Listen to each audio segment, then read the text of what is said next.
a little mouse who was a princess. Once there was an old farmer. He lived in a village with his 3 sons. All 3 of them were young and handsome. The farmer was proud of his sons. Once he thought it was time for them to get married. Look, sons, you're old enough to get married. I want you to find a sweetheart for yourself. I want you all to have a good life with your partner. But, Father, how can we find our brides?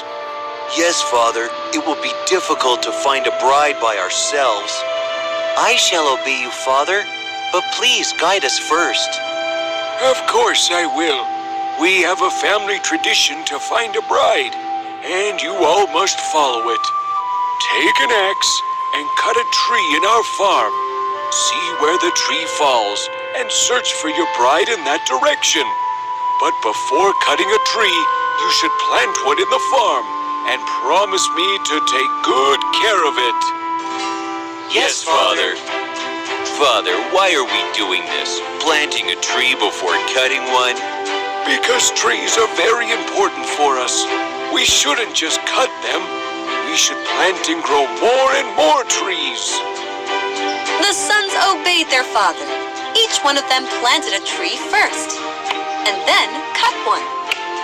The eldest son cut a tree that fell into the north direction.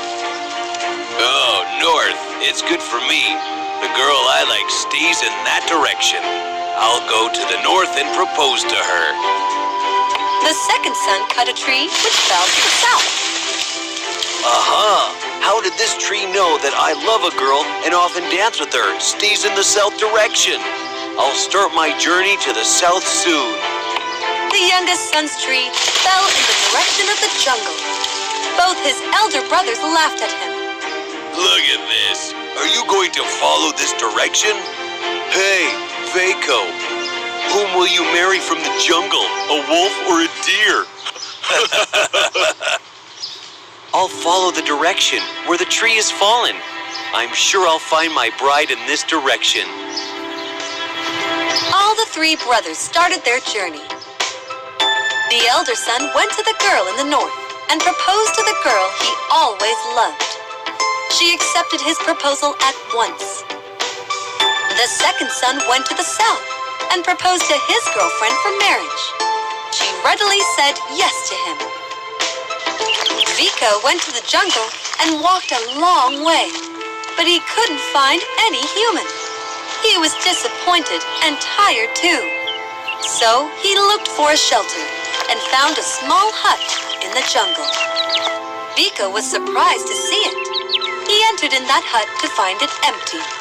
There was nobody present but a mouse. Oh, nobody is here. How can you say that? I'm here. You're just a mouse, not a human being. What are you doing in this jungle? I'm searching for my sweetheart. In this jungle? Do you think this is a place to find your sweetheart? No, but if I try my best, I might just find her. But I'm worried, as there are no humans here. It'll be shameful if I return home without a bride. There is no girl in this jungle. Why don't you take me as your sweetheart? You're a mouse. How can I take you as my sweetheart? Trust me, Vico. Though I'm a mouse, I'll love you and be true to you. Yes, but... The mouse started convincing Vico. She danced for him. She sang a beautiful song for him. The tired Vico was well entertained by the mouse. As the dance and the song were over, the mouse waited for Vico's decision.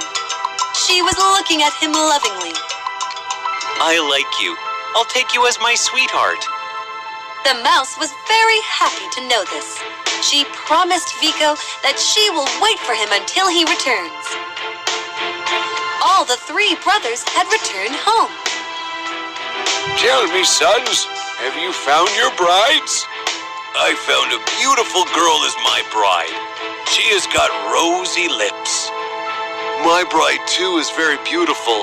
She has got long golden hair. What happened, Vaco? Your bride must have sharp teeth and a long pointed ears. Please Please don't laugh, brother. My sweetheart is a gentle, dainty little thing, gowned in velvet. She must be a princess then. Yes, and when she sings for me, I feel perfectly happy. The two brothers were not so happy for Vico. A few days passed, and their father decided to put the brides to a test. He called his sons and said, I want you to know if your sweethearts are good at kitchen or not. Request them to bake a loaf for me. Both the elder brothers agreed to it, but Vico was silent. He was worried, for he knew that a mouse cannot bake a loaf. He went to the jungle. The mouse was very pleased to see him. I knew you will return soon. Oh, what happened? You seem to be worried. My father wants each of our sweethearts to bake a loaf of bread, but you cannot. My brothers will laugh at me. What if I say I can? Your brothers won't laugh at you. I've never heard of a mouse baking a bread. But I can. The mouse rang a small silver bell thrice. Listening to the sound, hundreds of mice came out from nowhere. They all gathered around the mouse. The mouse sat in front of them, straight and dignified. Each of you fetch me a grain of finest wheat. And to Vico's surprise, all the mice vanished. And when they returned, they had a grain of fine wheat with them. Collecting those grains, the mouse baked a beautiful loaf of wheat bread. All the three brothers took their loaf to their father. The eldest son presented the rye bread. Very good. This bread is good for hard-working people like us. The second son brought the bread made up of barley. Barley is also very good. And Vico presented his white bread. What? White bread? Vico, your sweetheart must be very wealthy. Of course. Didn't he tell us that she is a princess? So, Vico, how does a princess get fine wheat? She rings a silver bell thrice, and her servants get anything for her. I'm happy with all the three brides, but they've baked a very good loaf. But before you get them home, I want each of them to weave something for me. My sweetheart is a good weaver. Mine too.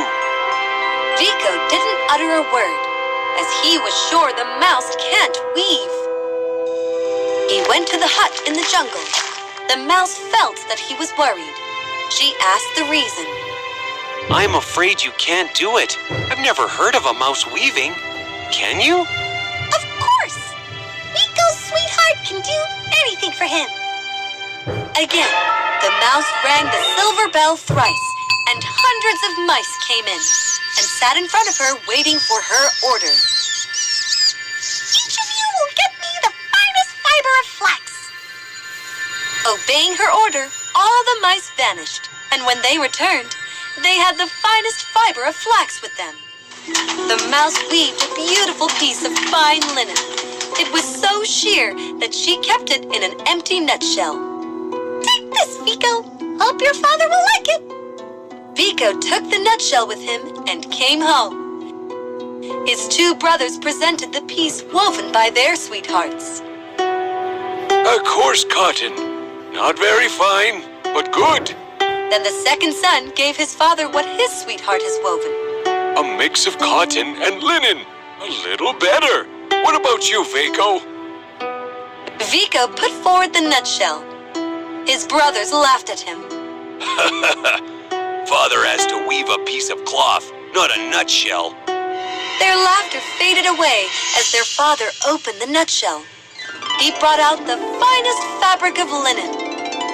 Wow! How did she manage this? She rang the silver bell and ordered her servants to get her the finest fiber. Then she wove the fabric for you. Vico, your sweetheart seems to be a princess. Now you three may bring your sweethearts home. I want to meet them all. Bring them tomorrow. The mouse was overjoyed to know this. She dressed well, rang the silver bell and ordered for a coach and 5 coachmen. Soon there arrived a coach of a nutshell and 5 mice drawing it. Vico was surprised to see this. The mouse sat in the coach with a coachman in front and footman at the back of the coach. They started their journey to Vico's home. Vico was walking beside the coach.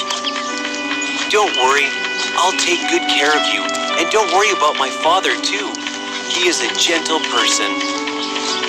Walking through the jungle, they came near a town. There was a river flowing in between. They had to cross the bridge over the river. As they were crossing it, a man came from nowhere in the opposite direction. He saw a bunch of mice coming on his way. He laughed and scooped them all into the river. What have you done? Why did you do this? You've drowned my sweetheart into the river. Your sweetheart? Those mice? He laughed loudly and went away. Vico was very sad for the mouse. He looked down into the river, but he found them nowhere.